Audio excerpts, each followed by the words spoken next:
Hi everyone, welcome to the weekly horoscopes.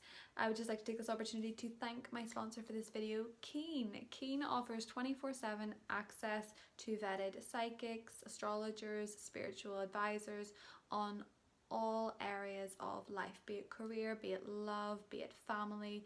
They are so easy to access, and if you join via the link below, you will be able as a new customer to have the first 10 minutes for $1.99. Prices do vary for each individual advisor. You'll be able to see whenever you sign up and are looking at them, depending on what area of life it is that you want to look into. Keen is by far one of the most affordable sites on the net for spiritual advice. I'm not offering private readings at the moment, but I recently was able to speak with an astrologer on there called Rick, who was very impressive. As someone who's very into astrology, I myself can find it hard to be objective depending on my own transits. It's really good to talk to someone who's an objective eye and knows nothing about you. And he was able to look at my birth chart and see exactly what was coming up for me, which was super impressive and so easy to access. I think after I picked him, I was talking to him on the chat feature with maybe 5-10 minutes, that quick. It's also a wonderful way to build a rapport with these spiritual advisors that can lead you to intention setting, to gaining more clarity on other matters, to have chakra cleansing. It is a great start for your spiritual journey if there is something that you need information on. As one of the most affordable sites, Keen also offers you weekly discounts via email once you sign up. I strongly recommend it. It is a wonderful site, and it's actually how I learned the meaning of tarot cards way back 10 years ago when I started my tarot journey. It has so much information and such wonderful advisors. I strongly recommend it. Have a check it out, and I will see you in the weekly scopes. Bye. Hi Aquarius, welcome to your weekly tarot scope. We're following on from the lunar eclipse in Capricorn, your 12th house, and you may have felt quite anxious or quite confused, quite uncertain of your own feelings. And it may have brought up quite a lot of past stuff for you. Be gentle with yourself, because this is just your subconscious shifting and working out a few things.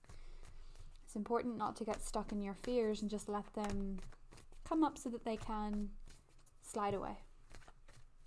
Because you are changing on a very deep level. And it can be quite intimidating at times, and you can feel quite unsure and uncertain.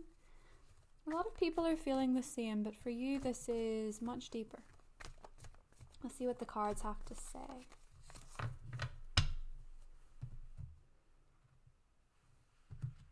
Okay. Judgment, the World, Knight of Pentacles, 3 of Wands, and the 10 of Wands, clarified by Strength and the Sun. Beautiful. Underneath we have the Tower. Okay. So your foundations are shifting, Aquarius. You're going through very big changes, particularly in terms of work, in terms of career, but also in terms of the way that you view the world and the way that you view your contribution to it. Judgment as the beginning energy means that you are at a turning point in your life's path. Things are not the same, and you have to continue to keep going, even if it feels unfamiliar.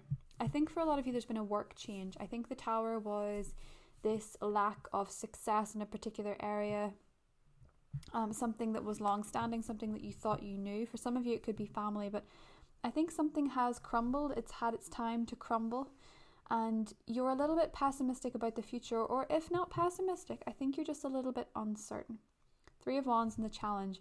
The options in the future are out at sea at the minute, and you're just waiting for them to come in, and you're sort of losing a bit of patience. There's a bit of forcing things to happen, trying to force the answers, trying to get the clarity, trying to make things obvious.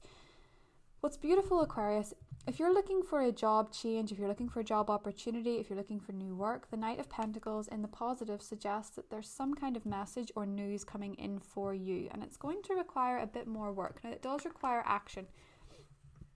It's not something that falls into your lap, but it is something that is worth having. The 10 of Wands, the Strength card, and the Sun says that up until Leo season, you're going to be working on something, and if you remain patient and optimistic and hopeful, it's going to pan out in a really beautiful way. a really beautiful way. So I think for a lot of you, there's also a need with the world in the middle to embrace the change of your traditional ruler Saturn moving out of your sign, and to allow it to shift back into Capricorn and revise, its most recent stay in your sign, its first little tester in your sign since it was there in the early 90s. Actually, Saturn was in 1 degree of Aquarius whenever I was born. And my moon's in Aquarius, so it's a weird energy. But you should feel a little bit of reflection as Saturn does move back into Capricorn, and think about what you have learned already about it being in your sign. I think for a lot of you, you've learned where something in your life was no longer authentic. And oftentimes Aquarius, as free-spirited as you are, you can feel put into a box at times. And sometimes as a fixed sign, you can even get stuck there. And that's where the Tower moments come in for fixed signs. And you're having to leave something behind, a chapter in your life. Perhaps you're just shedding an old skin. And it's in order to follow a dream and get clarity, okay? It's in order to follow a dream and get some kind of clarity. It is going to require patience and perseverance, though. I do think that there's a change in your work life.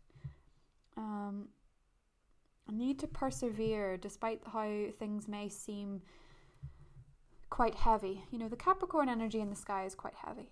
But as you approach Leo season, Aquarius, there is a strong sense of I can do it, change in attitude, a building up of confidence in yourself, positive energy, feeling as though you can make things happen. And look, the next card was the Ace of Wands. A new creative venture, a new beginning, something exciting, temperance, something healing, something that feels more balanced and more at peace with yourself, something that makes you feel the most creative and at harmony with yourself. You could have something going on with a Leo here. Very strong chemistry with a Leo. But also need to be patient with them, and maybe even a Sagittarius. But I think for a lot of you with the World card in the middle, this is to do with releasing an old cycle. And I think for a lot of you, it's Saturn. I think there's big changes going on here in your 12th house, big downloads. You're really questioning your faith in things. You're questioning your faith in your path. But it is all being divinely guided, Aquarius. There's a very strong sense here that you are headed in a very sunny, positive direction, because that sun energy is so carefree and so joyous. So as heavy as things feel at the minute, they are moving. The eclipse season has it's just wrapped up, thank God. And all the chaotic energy and the retrogrades, Mercury's going to go direct this week. Things are going to start to settle. There's a lot going on in your work sector at the minute with Cancer season, so do be patient with yourself. The Cancer eclipse that was back in June has caused a lot of shifts in your work life, your day-to-day life, and it is simply there to show you a new way of living, a new way of creating, a new way of being. But it is asking you to be optimistic, and I'm not one for toxic positivity where I say don't feel what you feel. I'm actually saying do feel what you feel, but don't get stuck in a mindset. It's good to acknowledge your feelings of saying you're anxious and you're nervous, but it's not good to say nothing's going to work out for me. And it's okay to say nothing's going to work out for me. It's really not, because that is you getting in your own way. But it's okay to say that you feel nervous and you feel worried. A lot of the time with things like that, with sad feelings, it's easier to acknowledge them. They flow away easier if you just acknowledge them. But it is important to have the mindset of, well, I do deserve good things because I'm good at this and I contribute this and I have this gift and I am able to share it with people. I think for a lot of you, you are a healer with the Temperance card. I think a lot of you are, particularly as far as children goes, there is actually kind of with the Sun card and the Strength, I feel like some of you may be going into teaching or working with children or charity or helping. You're possibly taking on a lot more responsibility there, so that is interesting.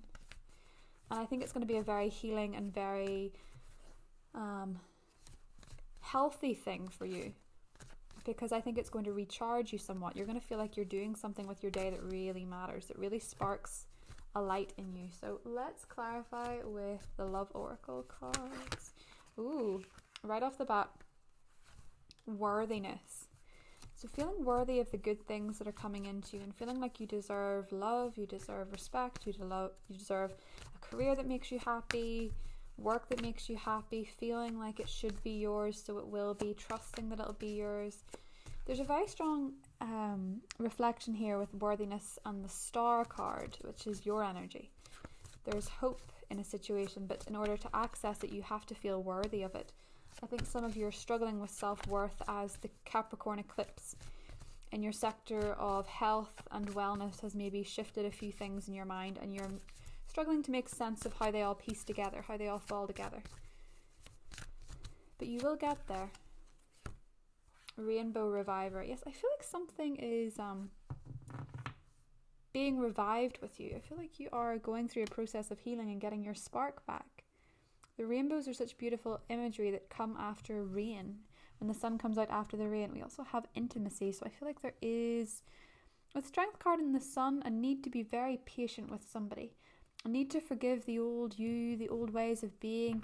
Temperance, I also think, is kind of an intimate card. I know it isn't for everybody else, but it kind of is for me. I think it's where you take the elements between two people and combine them to be harmonious, and to accept that both can be used for healing powers. You know, the fire can heat you and the water can hydrate you and soothe you, but they can also combine to make steam, which can cleanse you. You know, that kind of energy where two people bring their differences together and accept it and combine it to form intimacy. And I think for a lot of you, there's a very strong spark, and I'm very drawn to Leo as being a potential candidate for that. But Scorpio is also here, and so is the earth signs. So never worry about the signs, it doesn't really matter. But with worthiness and the Rainbow Reviver, I think you're getting in touch with your inner self, your inner gifts, and I think you're maybe questioning them a bit as your path refocuses and reshifts. But it's important to allow the messages to fall on you as you let the rain fall on you. You know, that kind of little drop and just surrendering to it. So I hope you have a wonderful week, Aquarius, and I'll see you in the next set of readings. Bye.